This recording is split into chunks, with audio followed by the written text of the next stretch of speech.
Hello my dear friends, तो आज हम बात करेंगे क्लास 8 हिस्ट्री का चैप्टर नंबर 3 जिसका नेम है रूलिंग द कंट्री साइड। तो इसके अंदर आज हम बात करने वाले हैं why the demand for Indian Indigo, मतलब इंडिया का जो भी इंडिगो था उसकी पूरे वर्ल्ड वाइड डिमांड क्यों थी। तो इसके पिछले वीडियो के अंदर हमने जाना था does colour have a history, क्या कलर की हिस्ट्री होती है। तो हमने देखा था हाँ कलर की भी हिस्ट्री होती है। तो जो भी पेंटिंग्स देखी थी हमने, तो एक कलमकारी पेंटिंग देखी थी और एक मॉरिस कॉटन प्रिंट देखा था। तो जो कलमकारी पेंटिंग थी वो इंडिया के वीवर्स ने बनाई थी, आंध्र प्रदेश के, और जो भी मॉरिस कॉटन प्रिंट था वो किसने बनाया था, वो विलियम मॉरिस ने बनाया था। तो दोनों के अंदर एक चीज़ कॉमन थी, क्या कॉमन थी, जो भी ब्लू कलर है तो जो डार्क ब्लू कलर था वो सेम था दोनों के अंदर। तो जो डार्क ब्लू कलर था वो किससे बना था, इंडिगो के अंदर।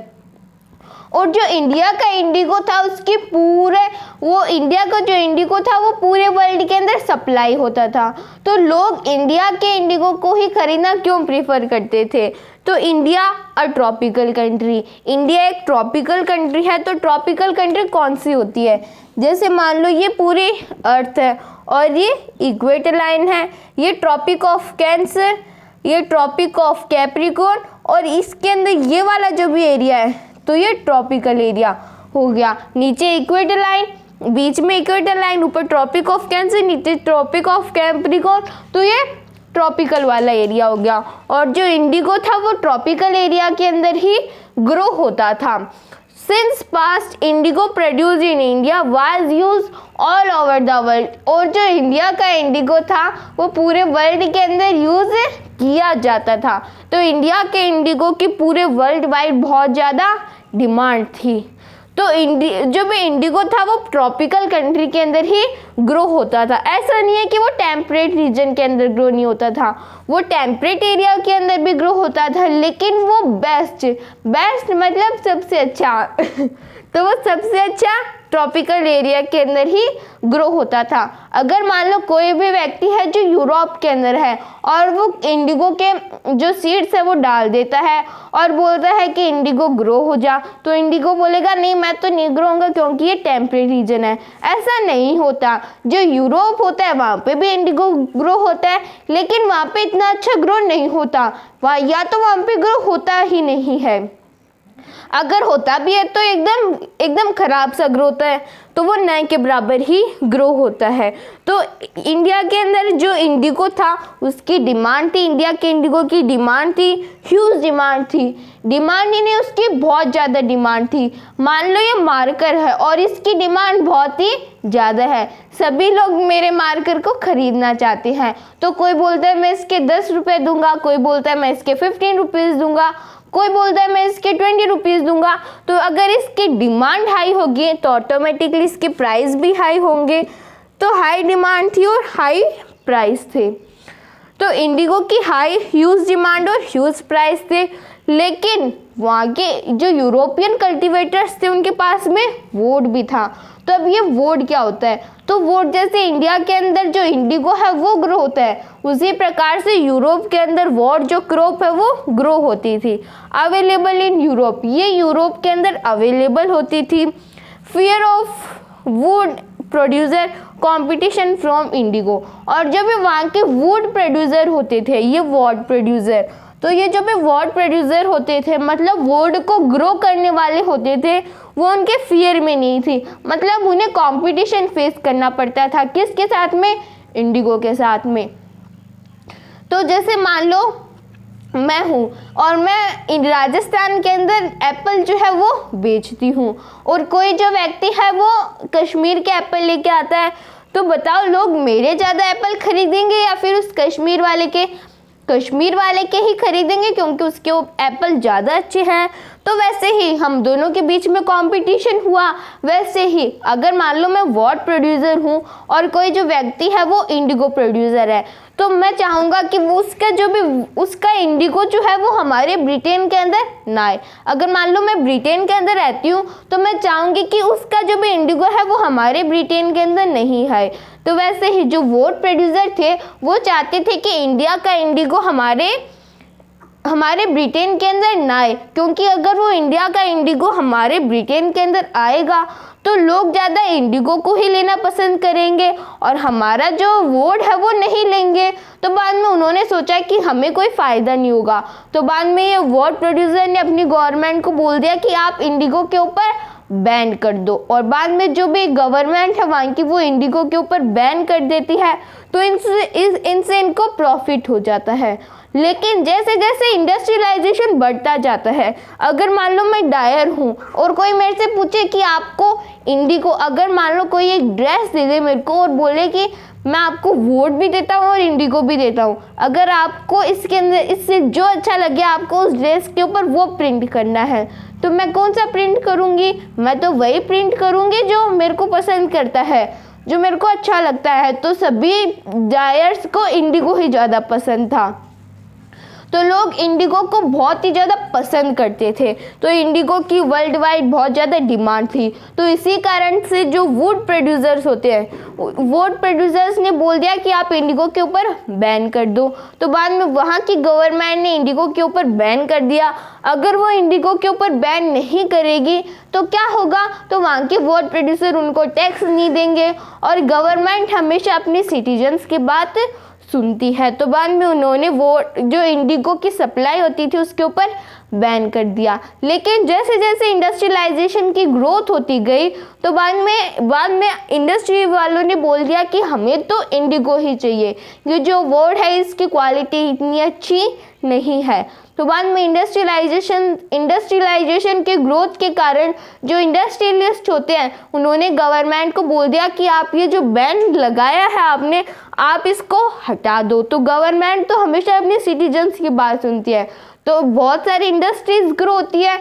तो बाद में सभी जो इंडस्ट्रियलिस्ट होते हैं उन्होंने बोल दिया कि आपने इंडिगो के ऊपर जो बैन किया था वो आप हटा दो। तो बाद में फिर से जो ब्रिटेन है उसके अंदर इंडिगो के ऊपर जो बैन लगा था वो हट जाता है। तो हमने why the demand for Indian Indigo के बारे में थोड़ा बहुत जान लिया। अब हम आगे बात करेंगे। तो अब हम why the demand for Indian Indigo के बारे में थोड़ा बहुत और जान लेते हैं। तो rise in the Indigo plantation in various parts of the world, अलग अलग वर्ल्ड के अलग अलग पार्ट्स के अंदर इंडिगो ग्रो करना स्टार्ट हो गया। मतलब जो भी ट्रॉपिकल एरियाज थे वर्ल्ड के अंदर, जो भी ट्रॉपिकल एरियाज थे उसके अंदर इंडिगो की ग्रोथ या फिर इंडिगो जो है वो बहुत वर्ल्ड के अलग अलग पार्ट्स के अंदर प्लांटर जो है वो ग्रो करने लग गए। किसको? इंडिगो को। At the end of 19th century, तो at the end of 18th century के एंड के अंदर डिमांड फॉर इंडियन इंडिगो की या फिर इंडिया के इंडिगो की जो डिमांड है वो बढ़ती जाती है। इंडस्ट्रीज इन ब्रिटेन, जो ब्रिटेन के अंदर इंडस्ट्रीज है वो भी बढ़ती जाती है। कॉटन प्रोडक्शन भी बढ़ता जाता है। अगर मान लो इंडिया का जो इंडिगो है उसकी डिमांड बढ़ेगी तो इंडिया के इंडिगो का यूज़ कौन कर रहा है? ऑब्वियसली जो इंडस्ट्रीज है वही जो इंडिगो है उसका यूज़ करेगी। तो जो इंडस्ट्रीज इन ब्रिटेन के अंदर जो भी इंडस्ट्रीज है वो भी बढ़ती जाती है। क्यों? क्योंकि उन्हें पता है कि अगर हम जो इंडिगो है उससे अपने क्लोथ को डाई करेंगे तो हमें बहुत ज़्यादा रुपीज़ मिलेंगे। तो ऐसे हर पीपल जो है उसके पास में इंडस्ट्रीज होने लग गई, तो इंडस्ट्रीज भी बढ़ती जाती है। कॉटन प्रोडक्शन भी बढ़ता जाता है। अब आप सोचोगे कि ये कॉटन प्रोडक्शन कहाँ से आ गया? तो इंडिगो के ऊपर हम जब भी इंडिगो का यूज़ करेंगे जब हमारे पास कपड़े होंगे, और कपड़े किससे बनते थे? कॉटन से बनते थे। तो हम तभी इंडिगो का यूज़ करेंगे जब हमारे पास कपड़े होंगे। अगर हमारे पास कपड़े ही नहीं होंगे तो इंडिगो किस काम का? हम किसके ऊपर डाई करेंगे? तो कॉटन प्रोडक्शन का जो यूज़ है वो भी बढ़ने लग गया, या फिर कॉटन का प्रोडक्शन भी बढ़ने लग गया।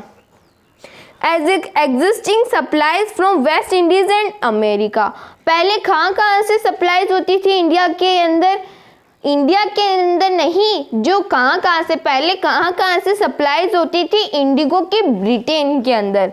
तो ब्रिटेन के अंदर वेस्ट इंडीज से, अमेरिका से, तो यहाँ से सप्लाई होती थी, लेकिन बाद में ये सप्लाई जो है वो कोलैप्स हो गई। यहाँ पे वाज कोलैप्स भी राइट कर लेना आप।